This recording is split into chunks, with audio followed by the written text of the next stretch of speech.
He's Professor of Public Health and Director of Teaching and Learning at the University of Melbourne School of Population and Global Health.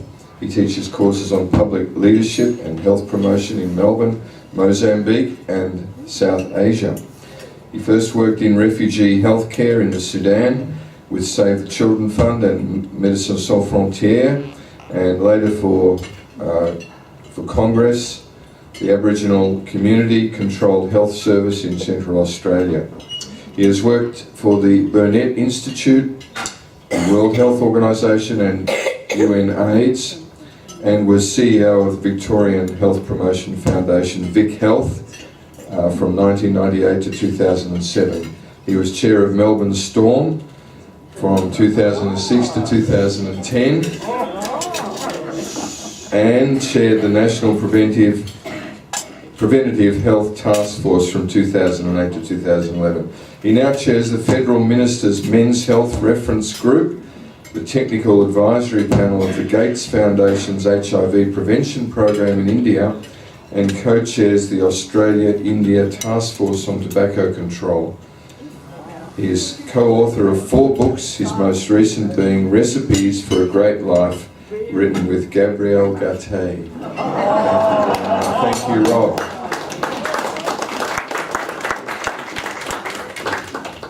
Thanks. Thank you very much, Jeff and Kerry. Thank you very much for inviting me to be here.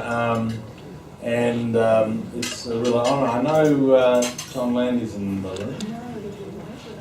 He went to another function. Well, I did see him. Well, now I can tell the story because when I was CEO at Vic Health, we launched our mental health promotion program, and we had Denise Scott, the comedian, who came along and launched it for us. And she got up there and she started her conversation. Before she actually opened her mouth, she just went.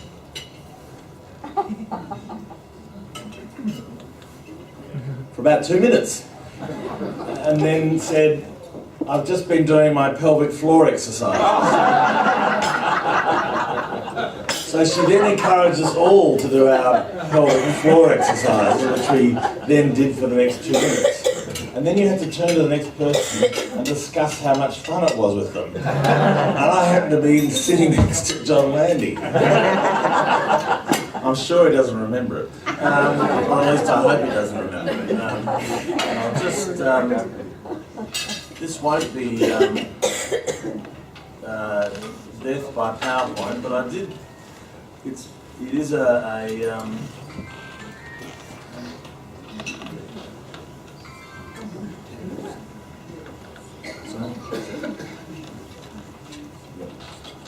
okay, thanks. So what I'd like to talk about today, and this is because of an area that I work in, is about some of the new epidemics that are really starting to hit our world, and they're not necessarily at all, these are the non-communicable diseases epidemics, they're not communicable diseases, and I'll talk to you a little bit about that. And I'm then going to present why I see some of what's going on in our world, where I see some of the challenges that are going with this, and where we might make some benefits. Now, this comes from really from a piece of work which was published in the Lancet earlier this year with a number of co-authors from across the globe. I just want to recognise their work, particularly a young man called David Stuckler from Oxford, who's a particularly brilliant young man who really I worked with, who helped me. So what we're talking about are heart disease, diabetes, cancer, chronic lung diseases, and the 4 big issues that drive them, which are really tobacco use, unhealthy diets, physical inactivity, and harmful use of alcohol. And I know none of you are harmfully using it today, so it's okay. And you've got a really healthy diet, and you're not smoking. So look, we're doing very well in this room. But these are the big issues now, not only in developed countries and high-income countries like Australia, but they're fundamentally very big issues across the globe. But we don't yet actually realise it and invest in a way that where we might be able to do something, particularly in countries like China, or in India, where I work quite a lot, where now diabetes is a huge problem. Diabetes is a huge problem in China. Well over 100 million diabetics in China. So when you look at these non-communicable diseases, then alcohol actually knocks off more people than HIV, TB, or malaria in our globe. There's 5.5 million people die from tobacco every year. More than 1 billion smokers across the globe. 80% of those in the developed world. Heart disease is now the leading cause of death worldwide, and as I mentioned before, now there's over 350 million people with diabetes. And so these are big issues that haven't really, there've been obviously issues in Australia, and we've been dealing with it for quite a while, but certainly not in the developing world, where I do a lot of my work. Recently, the World Health Organization and others have started to pick these up, and we've started to say, well, look, we need to set some targets to deal with this. So I'm sorry you can't read this, but the main target is to reduce premature mortality by 25% by 2025. That's a really ambitious target, but it's a global target. And within those, there are targets around reducing harmful use of alcohol by 10%, increasing physical activity by 10%, decreasing tobacco use by 30%, decreasing salt intake by 30%. These are pretty big, ambitious targets. But we think they are in many ways doable, but they are enormous challenges for most countries. They'll even be a pretty big challenge for a country like Australia. This is just for those to look at one of the great public health successes in Australia, and it's been tobacco control. If I'd been giving this lecture 40 years ago, or 50 years ago, I'd probably be smoking. And probably, well, 3/4 of the men would have been smoking 50 years ago, probably 20% of the women. And I just sort of push it out now and continue the discussion and light up another one in the meantime. Now, this is just a diagram to show you sort of, you may not read it, but the arrows represent specific changes in policies, they represent changes in prices, they represent advertising campaigns, they represent changes in laws around smoke-free dining. I apologise, up the top left-hand corner it says no bulls campaign. It's actually no butts campaign. And although there's an enormous amount of bull spoken at that time, there's also one that says smoking banned on domestic airlines. Well, it just shows you how much culture has changed. Imagine, I'm sure many of you can remember sitting in planes and sitting next to someone who smoked. Well, you can't do it now. In fact, if you tried to do it now, someone would stab you to death with a plastic knife. You wouldn't get away with it. And in a sense, Australia's probably, certainly one of the leading 5 countries in tobacco control. Our levels in Victoria are now down to 13%. We think we can get down to 5 to 10% nationally by 2018. And if you sort of take that and say, okay, in the last 40 years, what have been the benefits, then it's something like 450,000 people haven't died prematurely. 450,000 people haven't died prematurely because of that. So this is an enormous contribution to improving our collective health. It's the same as road trauma, and Jeffrey's intimately involved in this sort of work. The work that's been done since 1970 in road trauma, because of a broad, agreed-to public approach, bipartisan, means that 50,000 people haven't died prematurely on our roads, and it's probably up to now about 700,000 people who haven't been severely injured because of prevention programs, because we drive quite differently now than we used to. Even though we've had an enormous number we have a huge increase in actually the number of people on the road driving. So we've seen these major declines, and this year it's even the best than we've ever seen, because we actually do something collectively different. We've all changed our behaviour, this is where sometimes it's very hard to do it individually, but if you do it collectively, it's much easier and probably less painful in the long run. But I just did want to remind you, recently I've been in Indonesia, and I had the pleasure of working with the Indonesian Health Minister, Ibu Nasir Mboy, for 2 days, because she's really onto the issue of tobacco in Indonesia. 40% of 13 to 15-year-old boys in Indonesia smoke. 40%. I mean, this is a, as they say, the train wreck, or this is the thing coming down the highway. 67% of men smoke in Indonesia. And so there's I mean, if we could get in there and let's bring that down to 20% in the next 5 to 10 years, you'd save an enormous amount of death and suffering, but also you'd increase economic productivity quite dramatically as well. Here you have Philip Morris, one of the companies that they work in Indonesia because they want to make it the centre of Marlboro brand production to cater for the demands in Asia Pacific region. Now, they know that their product kills half the people who use it in the way that you direct them to use it. They know it's not only causes cancer, but they know it's addictive. And yet they continue to unmercifully flog it everywhere they can. And what they've done actually in Indonesia, I don't know if you know, any of you have ever smoked Cretics, they're clove cigarettes. Anyway, what Marlboro did is they bought them out, and they've now put the Cretics into Marlboro packets, so they'll gradually shift people from Cretics to other cigarettes. So I have little time for this group, as you can probably tell. I've been working a lot with different groups who are trying to understand what we can do about the epidemics related to non-communicable diseases, and to date, really, the failure of dealing with them is not a technical issue. Certainly, in tobacco control, we know what to do, but it's more of a political failure.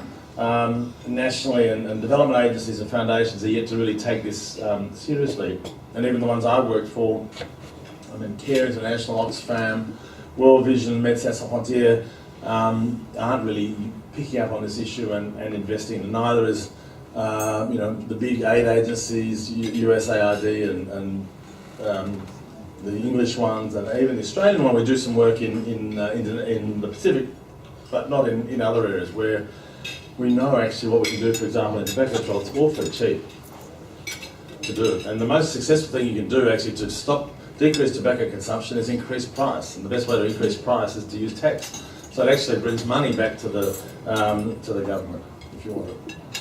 So our aim in this group was really to try and understand what was the role of the tobacco, alcohol, and what we call the ultra-processed food and drink companies, so that's the groups like Nestlé's and Coke, and see what's their role in prevention and control. We know that there's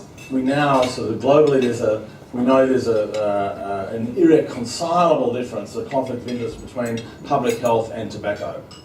So that when I was chairing the National Preventative Health Task Force for the government, we didn't talk to the tobacco companies. Tobacco companies actually has the lowest reputation of any major industry in the world. There's a thing called a reputation index that comes out every year. They're bottom, because they're so nasty. But also we wanted to find out were the competing interests of alcohol and ultra-processed food and drink industries similarly irreconcilable or not. Or are, as they claim, part of the solution. Before I get into that, and before you think I'm really a private sector basher, which I'm not, I just did want to point to the fact that in terms of, and I know many of you are from business, the value of, for public health terms, the value of healthy business. It's obviously in the creation of wealth, it's obviously in the provision of jobs and employees, notion of taxation, businesses pay tax. We have no public investment without it. The best thing, as we know from looking at what helps people be healthy, is to give them a secure, worthwhile and meaningful job. Also, we have an enormous amount in my field to learn from business. One of the best lessons I've ever learned, I guess, is from working for a Gates Foundation funded program in India on HIV prevention. It's worked in 6 major states. 300,000 sex workers, a number of drug users, 5 million truck drivers to reduce HIV levels in India.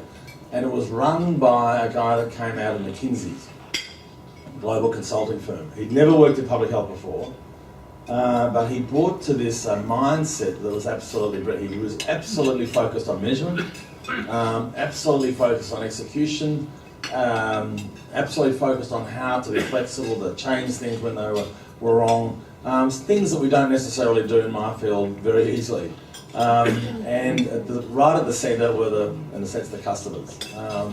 And so we have a lot to learn. And also, obviously, philanthropy. I mean, I think Gates, obviously himself, has been doing an enormous amount to change the global scene on health, as has former Mayor Bloomberg in New York. I mean, his Bloomberg Foundation and the Gates actually fund a lot of the tobacco control work that we're involved in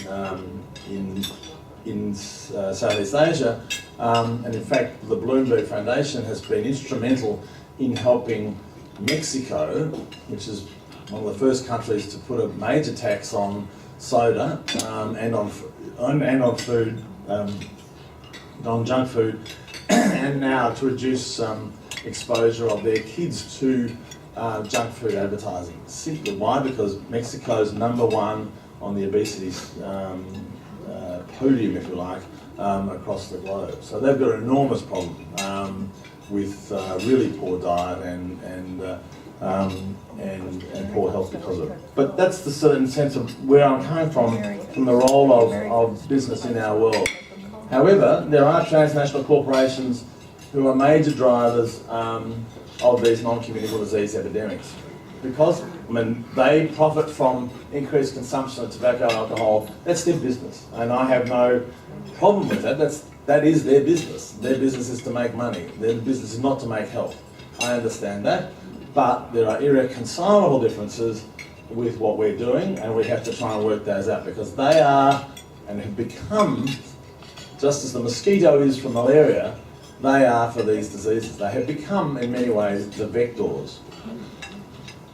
Now I just want to turn to just show you, I don't want to do one particular company, but here's an interesting video that I just want to show you.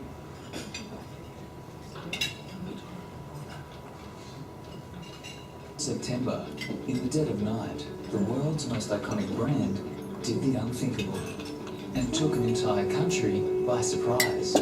150 of Australia's most popular names appeared on millions of bottles of Coke. Why? Because in the previous month alone, 50% of teens and young adults hadn't even tasted a Coke. We had to reconnect with Australia, so we decided to get personal. The internet blew up straight away, but we kept quiet. And while the buzz grew and grew, we recruited our fans and made them the face of our campaign. Then, on Australia's highest rated media weekend, we came clean and invited Australians all over to share a Coke. Kate and Kate, the two Kates. Classy Kate. Crazy Kate. If you know a Kate, share a Coke with Kate, or Mel, or Dave.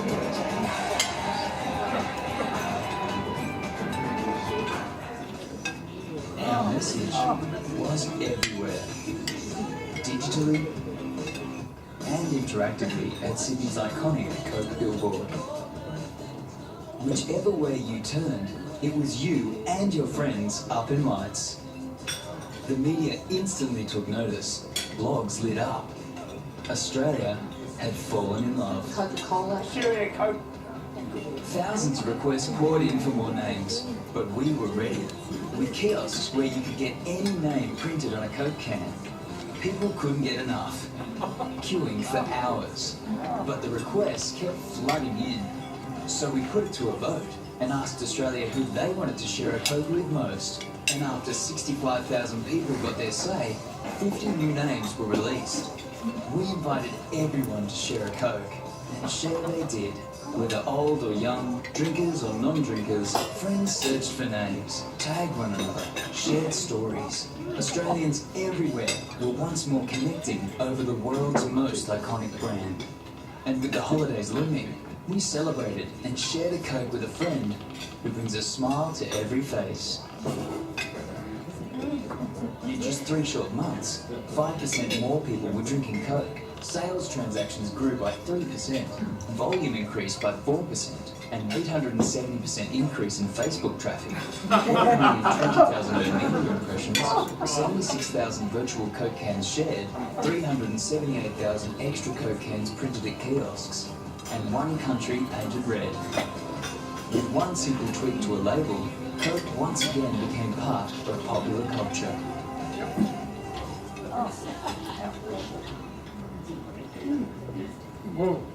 So there you have it. You can see the absolute brilliance of the marketing campaign in terms of who we're working with or against, if you like. But they're enormously powerful. They have huge reach. I don't know. Do you remember they put up the sign there about Santa? Why Santa?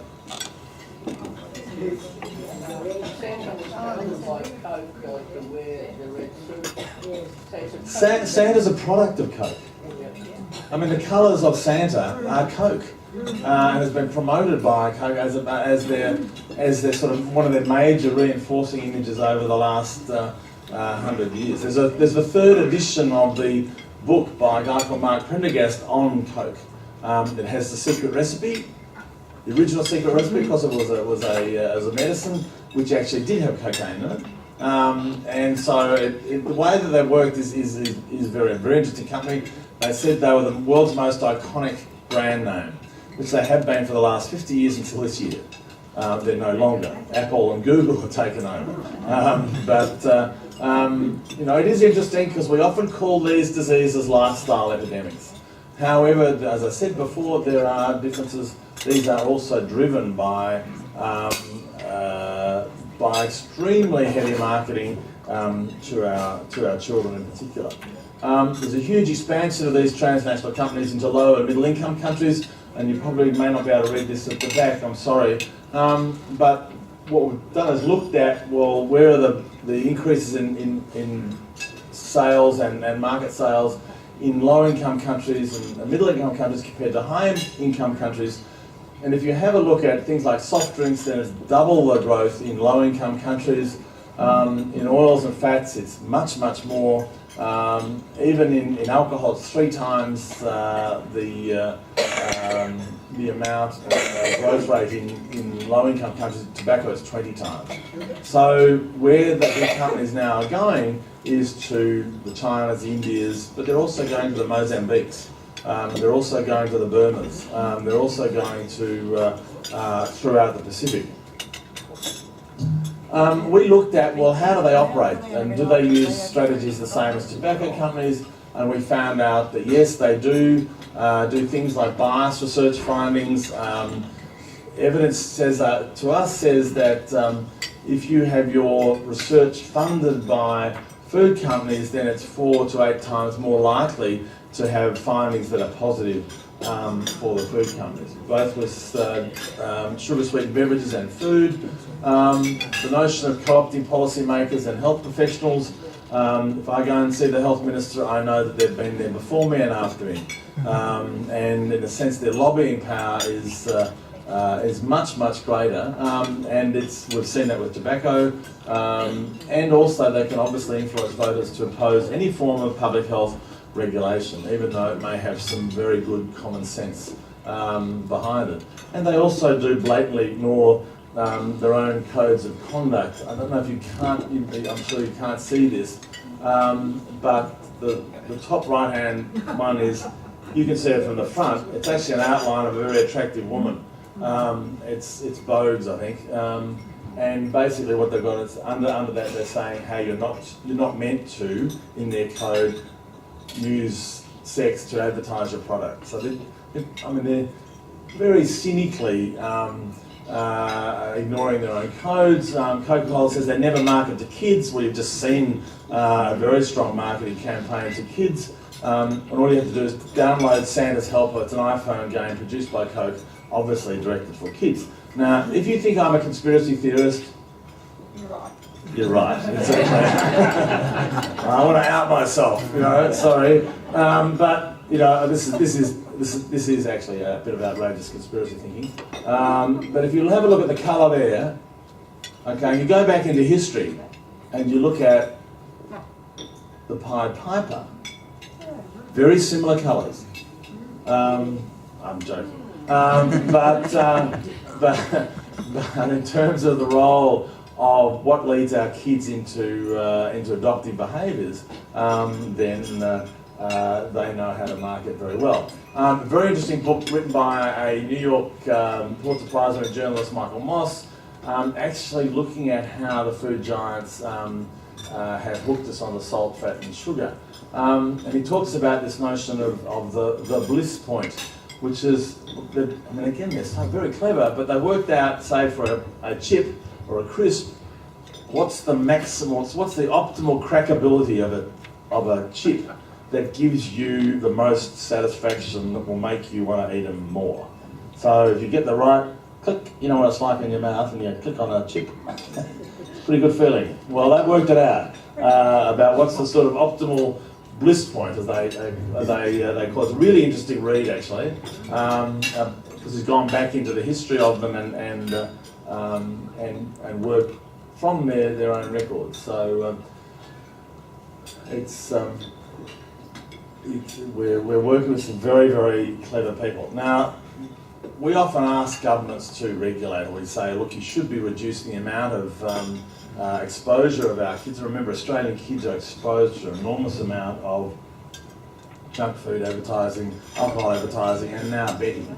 But if you want to stop it, then you've got to deal with the manufacturers, the retailers, the advertisers, and the media. I don't know if you've noticed, but in the Sun Herald and the Age, the last 4 or 5 years, we've had 2-page ads by Dan Murphy's and First Price. They weren't there before that. And advertising very cheap alcohol, highly available. This makes for problems. Or also the fact that we have our sports and arts sponsors who are sponsored by companies, so it's pretty hard to do something about it. And recently, just 2 examples I wanted to tell you about. One was Healthway, who's the equivalent of Vic Health in Western Australia. They sponsor the Western Australian Cricket Association. They wanted to put up an ad which said, alcohol, think again, alcohol and sport don't mix. And Cricket Australia insisted on changing it, said that alcohol, think again, under 18, no alcohol, the safest choice. They did not want to, because they're sponsored by alcohol companies. Yesterday, alcohol signs a sports drinks deal with Coca-Cola, which is again trying to get all the clubs involved in this. Remember now that the kings of Australian sport, and it's mainly the kings because the women's sports aren't involved nearly as much in that, the kings of Australian sport are the major ambassadors of junk food, junk drinks, alcohol and betting. So they're the ones, in a sense, when you watch, I don't know if you've ever watched 2020 cricket, then you watch it for 3 hours and you get KFC, Macca's, KFC, Solo, VB, Solo, Macca's, KFC, Macca's, and it's rounded off by forward territory. That's Australian life is reinforced by for our kids as to what is normal. It's interesting. There's a young dad in Tasmania called Aaron Schultz who's actually really resents this and resents the fact that his kids are so saturated with this sort of activity that he's invented his own new site called Game Changer, and he's actually trying to resist this. And good on him. I'll finish now, I guess, coming to this issue about when we try and introduce issues around, what should we be doing this, then it's often pushed as if we want to do anything this, we want to regulate it all, this is the nanny state.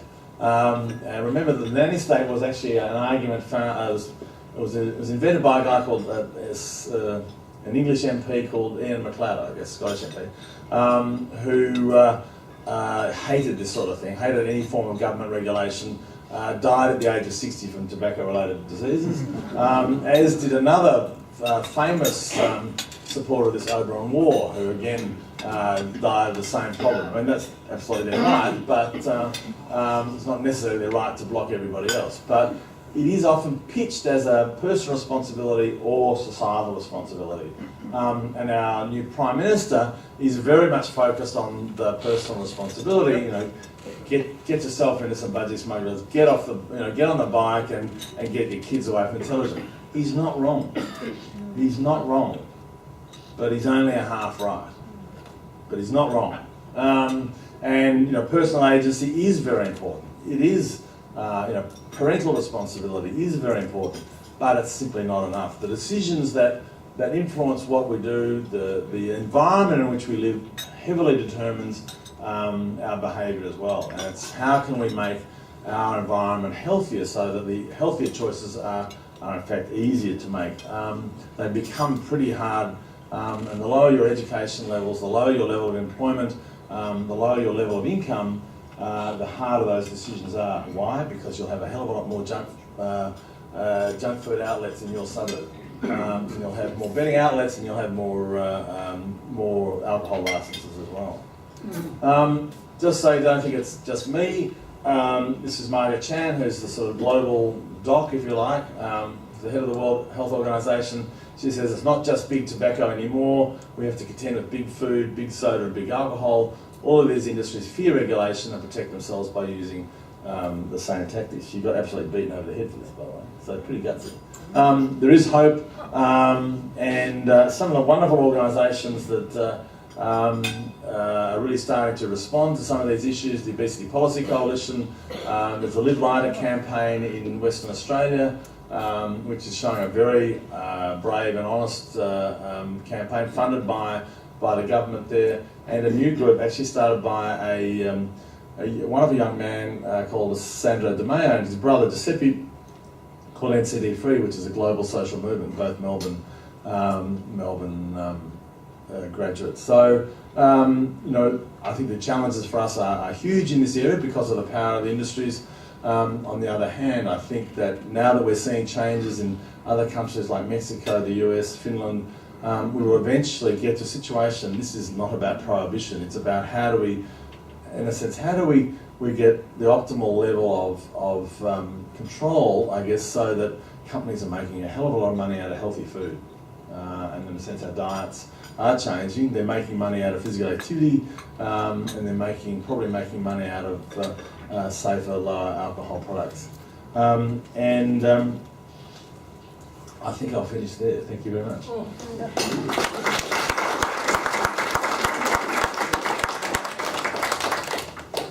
Thank you very much, Rob. Would you like to have time for a coffee? Or? No, I'm ready for a question. All right. So as you heard, Rob was ready for questions. So very inspiring talk. I guess there's lots of questions. Over here I saw first. In your slide with no buts, there was a very significant decline, almost 10% of male smokers over a 6-year period, which is dramatic compared to the length of the slide. But there wasn't a corresponding drop of any really significance of females of 18 plus. Yeah. Was any analysis done of why the males took on board the campaign perhaps, and the women didn't, or was it just a huge bias of male smokers? I think it was that and probably artefact in terms of the actual our actual measurements, because I mean you should theoretically be putting in fairly big confidence intervals, but I mean that we generally think that the trends have been relatively even for both males and females as well. I mean, what isn't even known, and Jeff would know this better than I would, but is the actual lung cancer rates, because men's have started to come down over the last 30 years quite good, but women's are sort of still on the way up because women started increasing smoking 30 or 40 years ago, and it's taken a while to come back. There's quite a lag time between things like cancer and when people smoke and when they give up. Darren? I've been rather alarmed seeing in our former supermarket, IJ, they're pushing these electronic cigarettes, look like cigarettes to me. How dangerous are they? Really good point. E-cigarettes, I mean, you can look at them on one hand and say they're basically a nicotine delivery system. That's what they are. I mean, they're how you can deliver nicotine. And of course you can get them in patches and you can get them in tablets or chewing gum or however. And that's a useful addition to help people quit smoking. But the point of the e-cigarette is, I mean, again, it's been now owned by the tobacco industry, is that we're very suspicious of this as a way of introducing people to actually putting something in their mouth and enjoying what they're putting in their mouth and getting them into smoking. It's a much bigger issue in the US. I mean, here it actually isn't, the FDA hasn't, or the Therapeutic Goods Administration hasn't approved them here. So they probably won't get much of a life here, whereas they'll get a reasonable life in the US. But again, I mean, they are just a delivery system for nicotine. It's a question about what are they there for in longer intent, and if you're a conspiracy theorist, then you probably think that there's not really good things about why tobacco companies want to own them and promote them.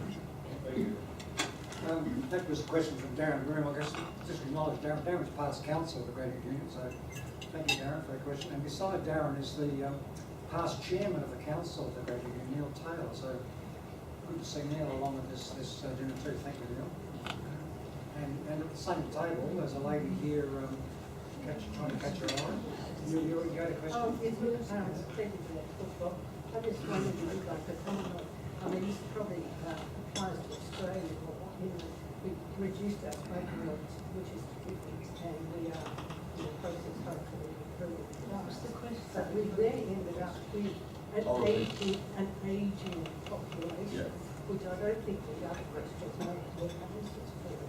And also we're going to end up with a population extension suffering more from dementia and Alzheimer's as a result of us all being filled with our youth and not smoking and not. And I'm just wondering, is something we're now going to look at? So the question really is around ageing and dementia, and you're really implying, is there a link between, in a sense, living well and dementia? I think the point about that is probably no. I mean, the sort of, I think the data's about, if you want to reduce risks around dementia, then you don't smoke, and you have a good diet and you exercise.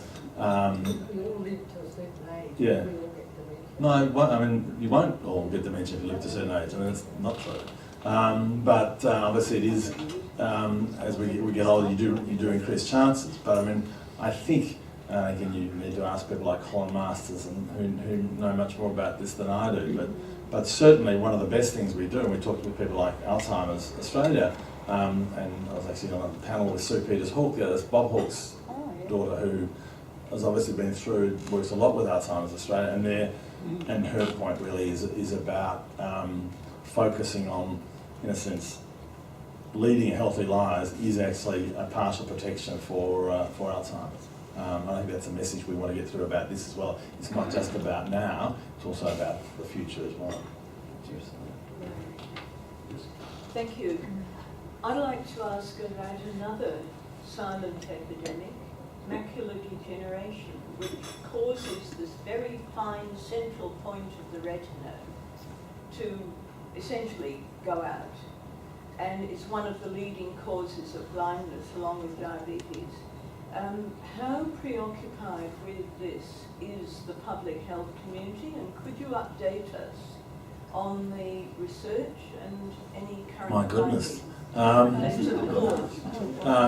The answer, to be honest, is no. I mean, I think that, you really need to get someone like Hugh Taylor, one of my colleagues at the School of Public Health, who's a global expert on this.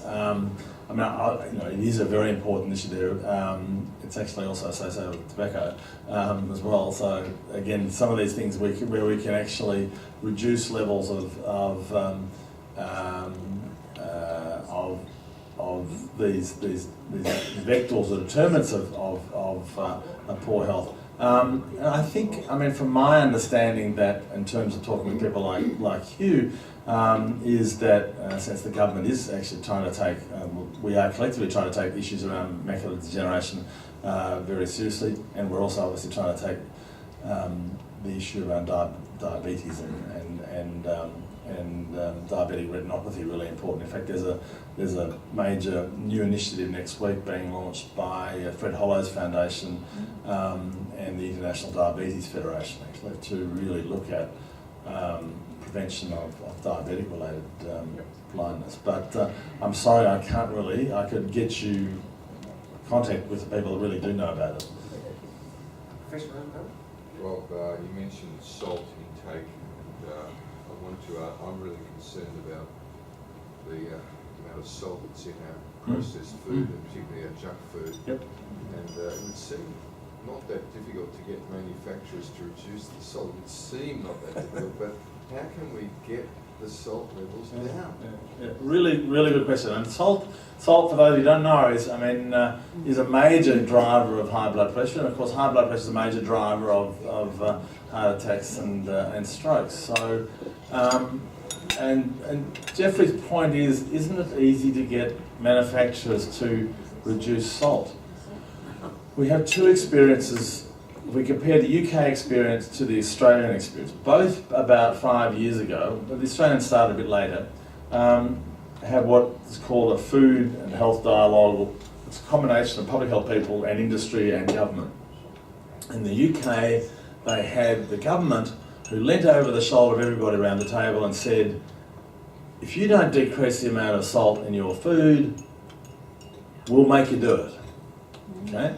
In Australia, they said, get together and have a chat and see who wants to put up their hand to lower a bit of salt, and good on you fellas, no worries, we'll come back later. Now, what do you think the outcomes are?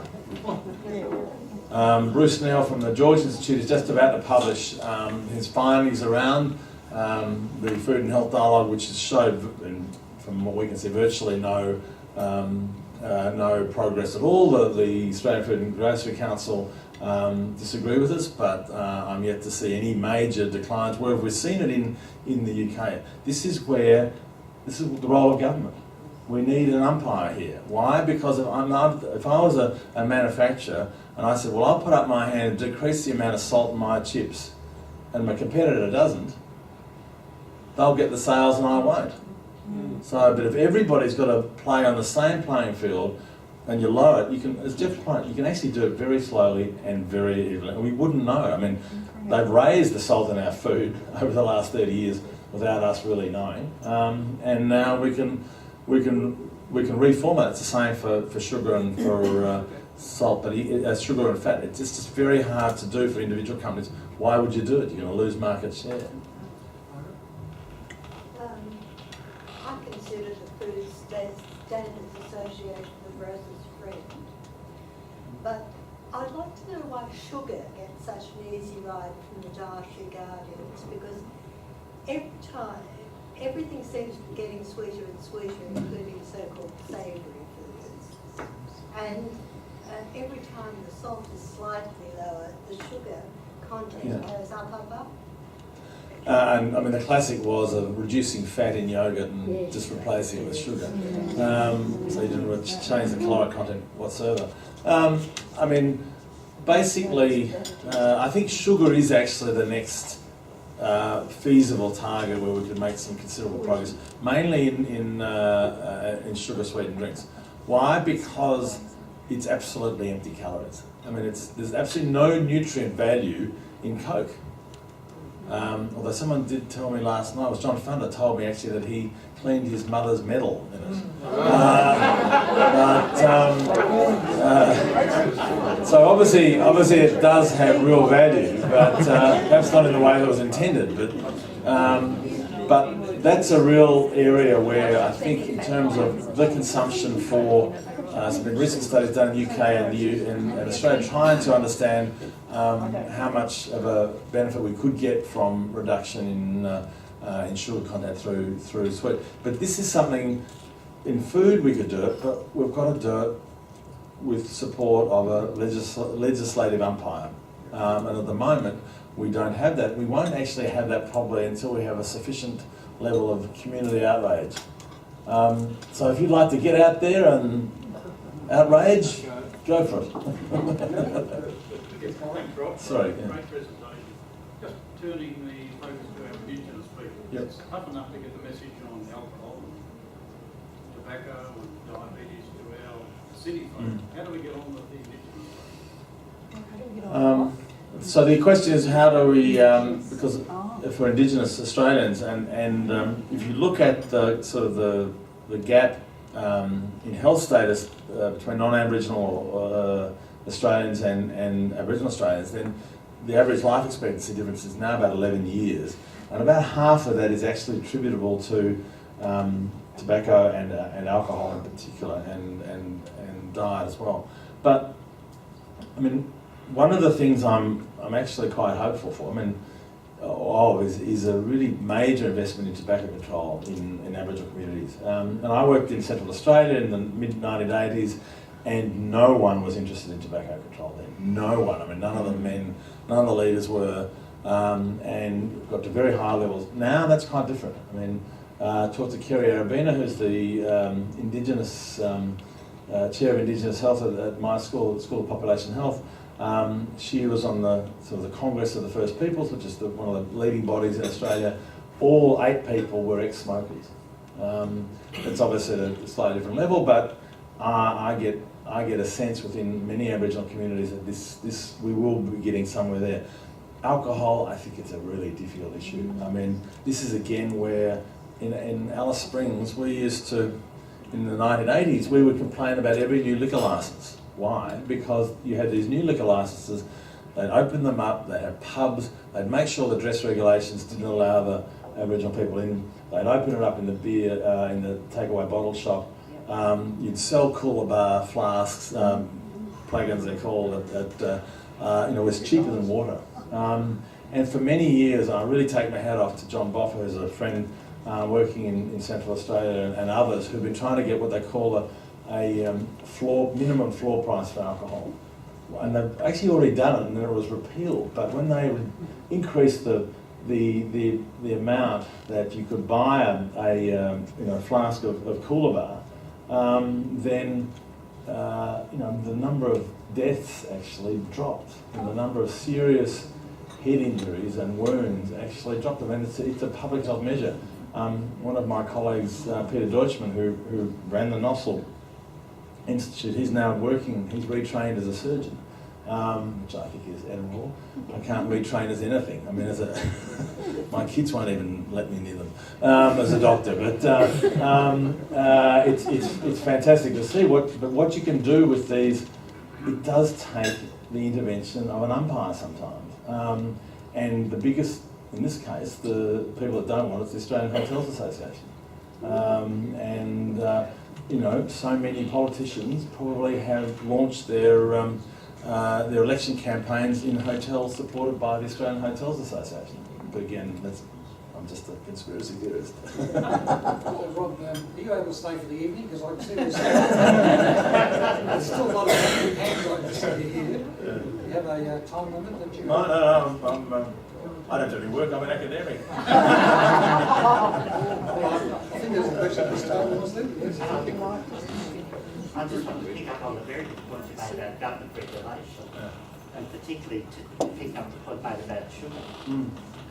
I've been tracking for my own purposes the amount of sugar, not in sweet things, but in savoury products, like chutneys and pickles and so on. And the European and English products have probably 3/4 lower sugar levels. Yeah, really good point. Than the Australian ones. And, I don't, why not? We have a very aggressive food and grocery mob. I mean, they want sales, and that's the way to get them. I mean, unfortunately, the umpire's asleep at the wheel at the moment. Until we wake them up, then that won't change. And I think that can only change. It won't change by goodwill. It can't change by goodwill of companies, because again, the whole point about us doing this work really is to say that these industries should not be around the policy table. I'm not saying they shouldn't exist, but just say they should not be making national policy. I mean, when I ran the National Preventive Health Task Force, one of the people on it had been the head of the Division of General Practice. She then changed her jobs midstream to be head of the Australian Food and Grocery Council. and that completely, in a sense, undermined a lot of our work. And I used to believe that I thought that yes, they were part of the solution, but I watched them for 5 years actively undermine virtually everything that we're trying to do. So, you know, we need them. They're an important part of the industry, important part of our economy, but they simply should not be around the policy table.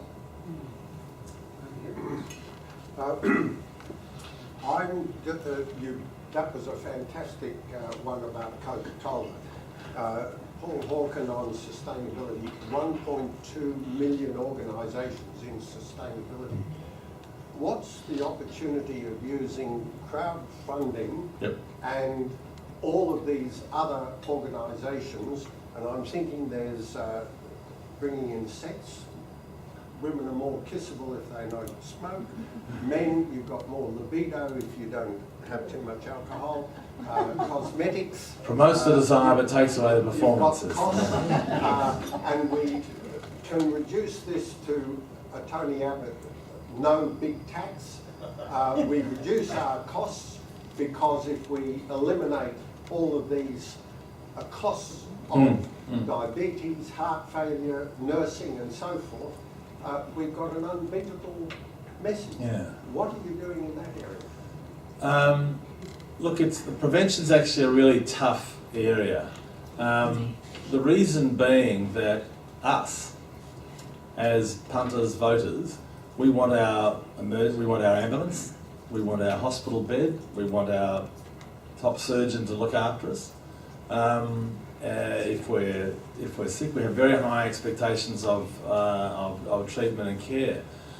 No politician ever loses his or her job by not getting prevention right, but they will lose their job by not getting the hospital waiting lists right. So there, you know, as someone says, there's no waiting list for prevention yet.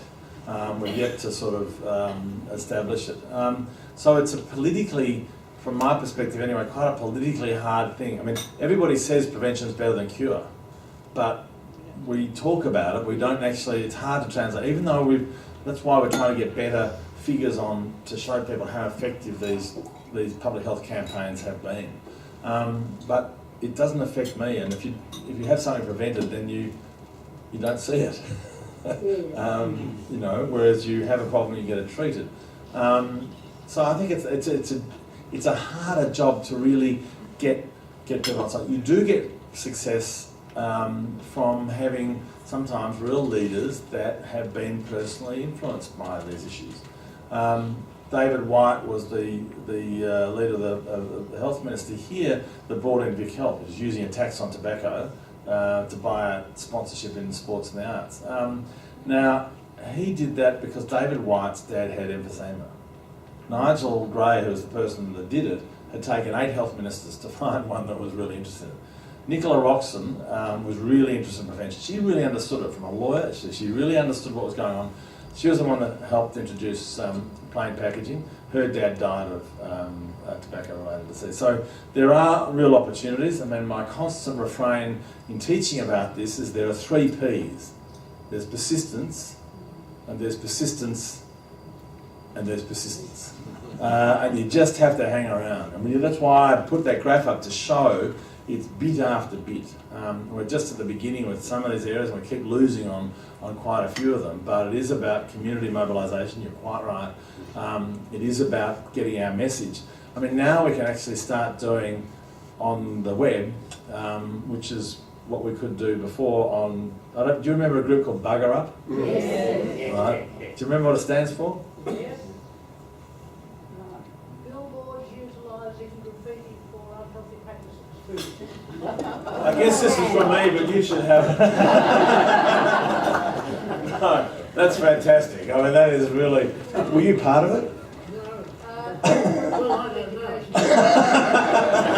I don't want to uncover history that, you know, you wanted to keep hidden for years, but I mean, it was David Legg and Joe Kavanagh and other, Nick Crofts and others that changed billboards and made them humorous, but humorous in a sense of, remember anyhow have a Winfield? Yes. Was anyhow have a wank, I think it was. You know, cancer, the great fixer, was not a great, you know, a great message. Now you can actually do that online because you can graphically alter a whole lot of images, and in fact they've done some very good work on the advertising that Coke's done, and then you do another version. So, you know, we have to be much more creative about the alliances that we develop, and we have to be more creative about the messages and refining the messages that we've got, but remembering the power and the ingenuity of the industries, because their bottom line is make money. How can we get them to make money out of healthier products? Rob's been very good to us. We've got to have some vision for an endpoint for this afternoon. So I wonder if my philosophy could be that we have one question from each table, if there is a question from each table, from my left to my right, provided you haven't had a question already. Is there any more questions on this one? Yes, good. Thank you. Yes, I was going to ask, whilst sodium chloride is acknowledged as a problem in the food process, what about the issue of inadequate iodine? Is that considered? Right, really, really good question. In fact, the question was about inadequate iodine. Do we get enough iodine? Because iodine comes in our salt. In fact, I was at a meeting earlier on this year in Sydney of the World Health Organisation around exactly bringing the iodine people together with the salt people, and working out ways of ensuring that if you did start to reduce salt, you didn't start to reduce iodine availability. I mean, there are other ways of doing it. You can actually have substitute potassium chloride. You can actually, and you can add iodine to other compounds as well. So there are alternatives, and that's being actively looked at, because we don't want to get into a fight where you've got the sort of the iodine people fighting against the salt control people. Thank you. This table, Alan. There have been a couple of documentaries on television recently, one of which is on Global Village, the last one, was showing groups of very poor people in the United States who've formed a community, self-help community, and I noticed that a large proportion of them are obese. So I was wondering, is that because they eat very cheap food or what?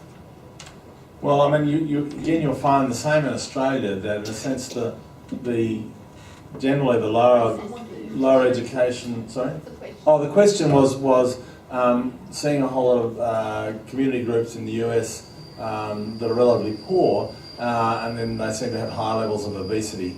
And you know, we see in Australia that there's high levels of obesity amongst people with lower education, lower income, lower employment levels. Part of that is around the fact that high energy, nutrient poor foods, junk food, is cheaper. It's marketed much more aggressively in lower income neighbourhoods. It's where you'll have a much higher level of shop availability or access. So, and it becomes deeply embedded in local cultures quite quickly about what is good food and what is bad food. And it's interesting when we look at our medical student cohort, you know, and I look at 300 just quickly scanning, then you know there are very low levels of obesity. We know there are very low levels of tobacco because, you know, if you have the capacity by virtue of education or income, then you can resist some of those forces that are more likely to make you overweight. You're probably going to be much more active as well. Past Chairman Council, Neil Taylor. Any more questions on your table? Any questions? Oh, yes, there's one. Very quick one, yes or no answer. Is there a tax on the vending machines for unhealthy foods? Yes or no, please. And the other is an observation. Having had several of them, the birth of a child for most women is a pretty powerful emotional experience, particularly for the first child. I was thinking perhaps if there was some information, preferably written, given to first-time mothers as they left the hospital, healthy choices for the life of your child. I think there might be motivation to at least start something that starts educating those children. So the first question was yes or no. Is there a tax on unhealthy, vending machines with unhealthy product in them? No, they're just sold. I mean, in fact, it's been the ubiquity of the vending machine that has been part of the problem. It never has never has high energy dense, nutrient poor food been more available. I mean, all you have to do is go to, virtually there aren't anywhere where you can't get to. You go to the train station, I'm talking public transport, I go to I fly, you know, every airport lounge coming in and going out, it's got vending machines in it. Every hospital. Every hospital, exactly. And MSAC. Yes, that's why that first slide is MSAC. I'll just show you. I mean, that is, that's Melbourne Sports Aquatic Centre. You get a drum set. They're really advertising junk food for our kids. So this is what we're coming up against. No, they aren't. I mean, the now is that, you know, the relation of having healthy food in vending machines. And your last point about educating women, really important. Educating pregnant women the first 1,000 days, very important in kids' lives. We've got to do much more than just educate. Because if they're in an environment where they're just constantly being bombarded, then it's tough. It's finer for the women who are better educated, better incomes. They'll do well. The others won't. David, you've had your hand up. Sorry. There's a terrible paradox in all this. I'm in the food production, agriculture industry, and in conservation. We're already a plague on this planet, and you're keeping more and more of them alive. Humans? Well, not if you actually, again, you should be emphasising fertility control at the same time. He was into more sex. Just better sex. But you're quite right, I mean, because we know actually globally that where parents have a sense that their kids are going to live, then they drop their fertility rates. It is interesting that in a sense the whole issue around fertility control was so big in the 90s and then has dimmed a bit in the last 20 years. But it's a very good point. Yeah, well, I've worked in Africa quite a lot. Yeah, exactly that. Yeah, no, you know. Any question on this table? If you travel in South America now, what can you safely drink besides beer, Coke and Pepsi? I don't know. What can you drink in South America if you don't drink Pepsi, Coke or beer? It is interesting though, because having worked in really very isolated parts of Africa, and I'm sure you know this too, David, you can get a can of Coke or a can of Pepsi or a Benson Hedges everywhere. And in a sense, you know, that's something where you can learn about distribution methods. Because we actually, when I was at UNAIDS, we tried to get the red ribbon on the Coke can because we wanted to get them to promote HIV prevention, and then we wanted to get them to use, you know, their distribution mechanisms to distribute condoms.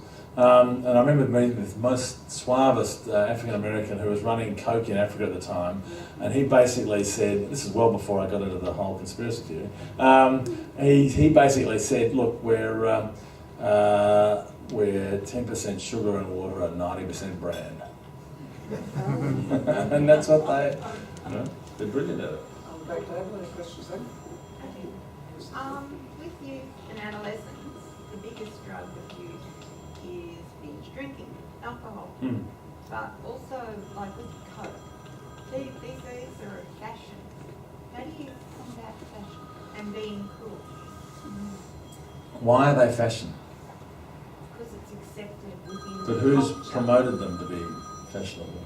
I don't know.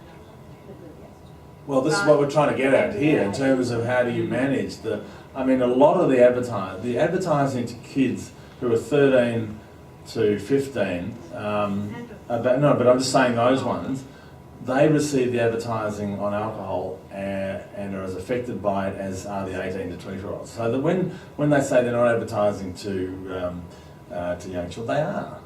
That's why we want to move it up so that in a sense, you know, you can't advertise alcohol until much later in the evening. And you can't advertise in live sporting broadcasts. Our big problem in Australia is the such heavy connection between alcohol in particular and sport. Now, that's all in sport. It's been constantly reinforced. You may not be rugby league fans, but if you watch State of Origin, It's not New South Wales versus Queensland, it's 4X versus VB.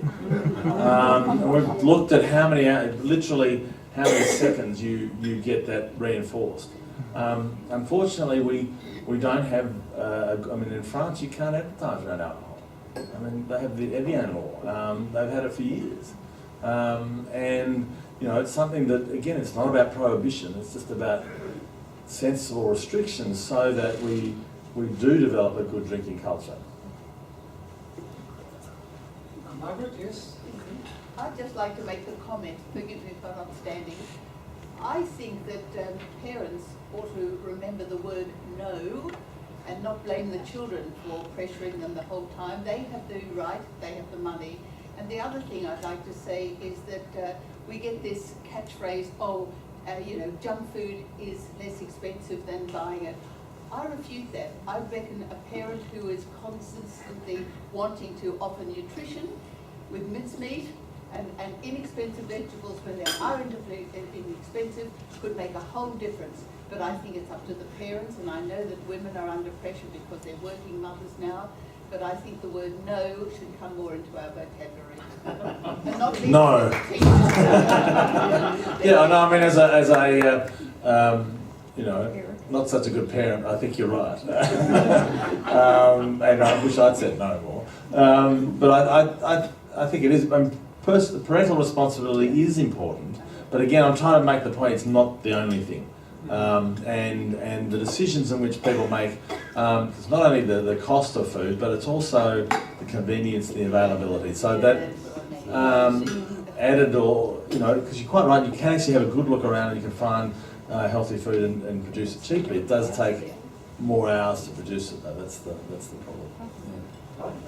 Your chair?